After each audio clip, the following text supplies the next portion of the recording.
What if Shaquille O'Neal, the man, the myth, the legend, played in today's NBA?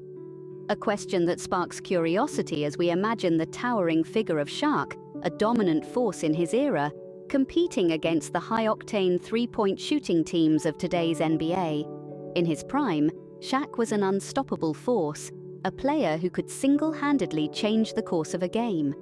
Known for his brute strength, quick feet, and soft touch around the rim, he was a player who defied the norm. But how would the Big Diesel fare in the modern NBA, an era that places a premium on spacing, speed, and outside shooting, with a focus on post-play and physicality? However, the NBA of today is vastly different. It's a league that values speed, versatility, and above all, the ability to shoot from beyond the arc. This shift in style has made traditional big men, like Shaq, seem like a relic of the past. So how would Shaq fit into today's game? Despite his limited success from beyond the arc, Shaq's scoring prowess was evident. His highest game score was a whopping 61 points, and he achieved this without a single three-pointer. Imagine that, a player scoring over 60 points in a game, all from two-point field goals and free throws. It's almost unheard of in today's three-point-heavy NBA. Poor free throw shooting. In today's NBA, where every point counts, this could have been a significant disadvantage. However, Shaq's dominance in the paint could potentially offset this weakness. His sheer power and ability to draw fouls could create problems for opposing teams, forcing them to adapt their defensive strategies. Now, it's important to remember that basketball is a team sport, and the effectiveness of a player is often determined by the system they play in. If Shaq were to play in today's NBA, he would need a team and a coach that could adapt to his unique skill set. A team that could maximize his strengths and minimize his weaknesses. In today's NBA, or would he struggle to keep up? The truth is, we can never know for sure. However, one thing is certain. Shaq was a once-in-a-generation talent, a player who redefined the game in his own way, and perhaps, just perhaps, he could do the same in today's NBA. As we conclude, let's leave you with a thought. The game of basketball is ever-evolving. It's a sport that constantly adapts and changes. But one thing remains constant: the impact of great players. Players like Shaquille O'Neal, who leave an indelible mark on the sport. So, whether it's the NBA of the past, the present, or the future, there will always be a place for players of Shaq's caliber. Because true greatness transcends time.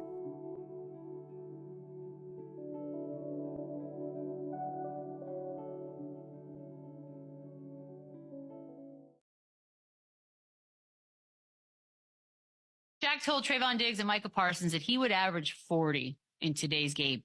Easily. You buying that? I'm not buying that. Nobody's really throwing the ball in the paint anymore. They're not throwing the ball on the block and just allowing a Shaq to go to work. Will Shaq be a dominant force in any era of basketball? Absolutely. But I think our OGs got to stop saying that they'll just average 40 points a game off the whim. Because I seen AI say something similar to that. You know, I just think we got to stop saying that. Like, these guys were superheroes, you know, in their playing days. And they averaged upwards of 30 points a game. But just to say you're going to average 40 points a game in today's NBA, I wonder what part of the game makes them feel that way, especially with the floor being as open as it is now, when it's not slow down, throw the ball in the post and just allow Shaq to go to work. Can he be a dominant force? Absolutely. But just to wake up and say you average 40, I ain't buying that. Somebody was talking about how, Shaq was playing in today's game, he would average 30. I'm like, would he though? I don't know, because he doesn't shoot the ball. Everything he does is around the basket, all force. How many teams play like that? How many players are in the NBA right now playing that style that Shaq played that are averaging 30? Like, Embiid he was averaging 30, but he has a face-up game. He shoots the ball from almost all three levels. Like, it's not just back to the basket, hook shots and bank shot. Like, he's fucking mid-range assassin with it. And I'm like, if Shaq played today, I feel like he would have a Rudy Gobert type of style. Like, he would be around the basket. He'd be dunking shit. Don't get me wrong. He would still do Giannis type shit. I don't know. Like, and especially if we're talking about like a young Shaq, he would probably look somewhere closer to Giannis, but still like with no fucking ability to shoot the ball. And that's all these fucking guys do nowadays. They just do that. So it's like, how much are you going to really do that? And on top of that, his pick and roll defense wasn't as elite as everybody may think. Like, Shaq was a big, when guys are coming off the pick and roll, because he knows that the big is majority of the time going to roll to the basket, all he did was drop. He was just in a big-ass drop the whole time. So, like, if you want to shoot threes on him, you could do that. And that's what happened a lot of the times. People didn't play this style of basketball. God damn, like, what would he do with Cat? You think he's going to guard Cat? You think he's going to be on the wing guarding Cat doing that shit? No, he's going to be in the paint telling Robert Horry or whatever power forward they have to go guard him. Because, like, he's not. Shaq's not guarding that shit. Looking back at Shaq's NBA highlights, you really appreciate his dominance. But today's NBA is so big on finesse and the big man role has changed so much, you have to wonder, could Shaq play in today's NBA? So according to Shaq, if he played in today's NBA, he'd be the Greek freak. Somebody asked me the other day, oh, Shaq couldn't play today, but you're not paying attention. I am playing today. My name is Greek Freak. Who was the first big guy to take it coast to coast? Oh, you don't remember? Check this play out. Look at the big guy on the floor. I play just like Greek Freak. Take it off the glass, high percentage shots. High percentage shots. I shoot a three every now and then, so I would actually love to play in this game. It's less physical.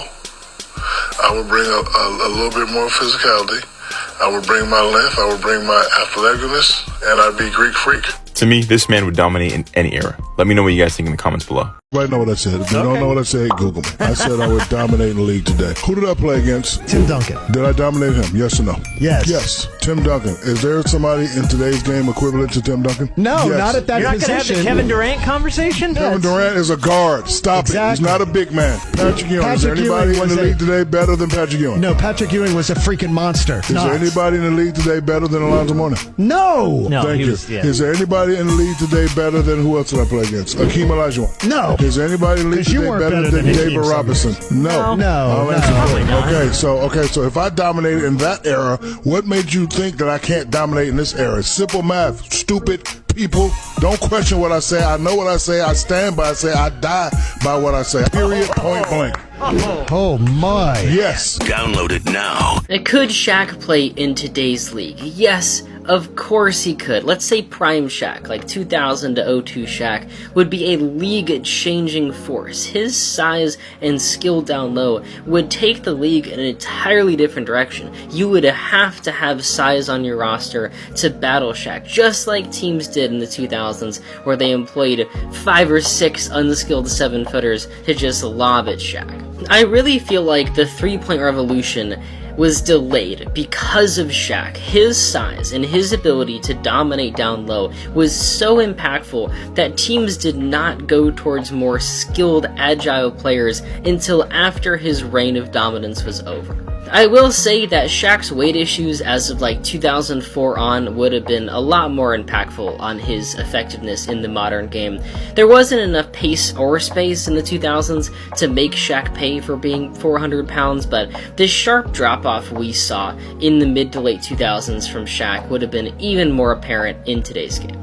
Alright, bet. What's good? It's your boy LJ back again with another video, and today we putting Shaq in the 2023 NBA draft, and we're gonna let his career play out in today's NBA and see how it go. Alright, so Shaq ended up being the first pick in the 2023 draft, bro. The Spurs ended up picking him over Wemby, and I ain't gonna lie, he let it be known immediately that they made the right decision, because my dog was going crazy this year. I'm not gonna lie, he was playing great. He ended up averaging 22 points per game, 14 rebounds, and 3 blocks, really, bro. And on top of that, he was an all-star this year, his rookie year. He was going crazy. He ended up winning Rookie of the Year and Defensive Player of the Year, bro. It's been a great rookie season for him, but unfortunately, you know what I'm saying, this is one small problem. The San Antonio Spurs, they ass. I'm gonna be honest with you. They ended up missing the playoffs. They didn't even make the play-in on top of that, but hey, it is what it is. In the offseason, Shaq ain't waste no time. He was back in the gym grinding, trying to get right for next season, and his teammates followed his lead, bro. They was locked in watching film and everything, bro, and all that hard work paid off, because when the season started, he was a 90 overall, and he was having a great year once again, bro. He also ended up winning Defensive Player of the Year again for the second year in a row, and the Spurs, things were starting to click for him, bro. It wasn't perfect, like, not at all, you feel me? But they ended up being the 8th seed in the West, and now they ended up playing going against the Denver Nuggets. And Shaq ended up having a good game versus the Nuggets, but the Spurs ended up coming up short in that game, and they ended up losing. But they got another opportunity to make it to the playoffs. This time they're going against the Sacramento Kings, But De'Aaron Fox wasn't having that, bro. I'm not gonna lie, he played great. 32 points, 8 rebounds, 7 assists. D Fox and the Kings was going crazy, bro. They ended up beating the Spurs 127-106, and as you can see, Shaq was going through it, bro, but hopefully they can make something happen next season. Year 3, Shaq and the Spurs had another good season once again, and a big reason for that was because they added Jalen Brunson to the team, and they ended up finishing 6th in the West this year, and Shaq won Defensive Player of the Year for the 3rd year in a row. And now, Shaq and the Spurs on their way to face the Warriors in the first round.